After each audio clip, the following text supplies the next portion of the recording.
That Nehemiah, he sure picks a strange place to pray. Yeah? Why do you say that, Gravel? Oh, I don't know. It's just that he comes here to this spot along the wall every day and he prays. I'd figure that a guy that religious would go to the temple or something like that. You know, someplace more holy. Oh, Gravel! The temple has been destroyed for years now. Yeah, Gravy.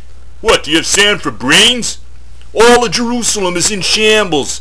You don't get around much, do you? Ah, come on. You know I've been stuck here ever since I was first placed. At least you guys have seen things. I mean, we don't all have the opportunity of having been in the temple courtyard since Solomon's day. Well, we're not there now, that's for sure. Nehemiah has made sure the people have gathered all the rocks and stones they could find to build the wall. It's become their priority. Hey, I hear we're almost entirely around the city now. That's amazing. It was just, almost 7 weeks ago that Nehemiah first started this project. Remember how the people responded? How some of them were all, yeah, let's build a wall, and others were like, oh no, we're never going to get this done. Here come the Ammonites, here come the Hittites. We're all going to be killed if we try to build that wall. Yeah? And remember how I told you that when I was over yonder at the south wall, there was that big guard, Geshem the Arab? He thought he could stop the wall from happening.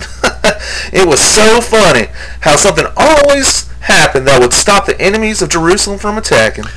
Yes, I loved how that bout of dysentery brought the Ammonites to their proverbial knees. Literally speaking, of course.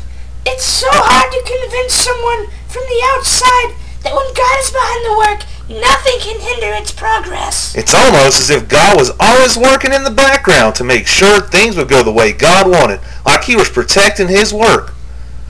Well, duh. Of course that's what happened. That's what Nehemiah has been telling everyone from the start. God will make it work. And that God is faithful. Faithful to his people. And faithful in his promises. You'd think people would learn that, wouldn't you?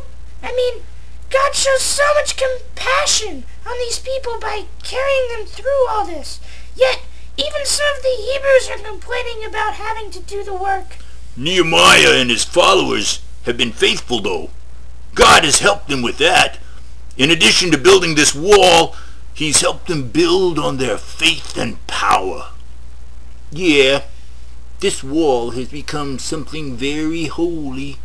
It's an example of how God has brought God's people together as one, and how God is faithful in compassion and power.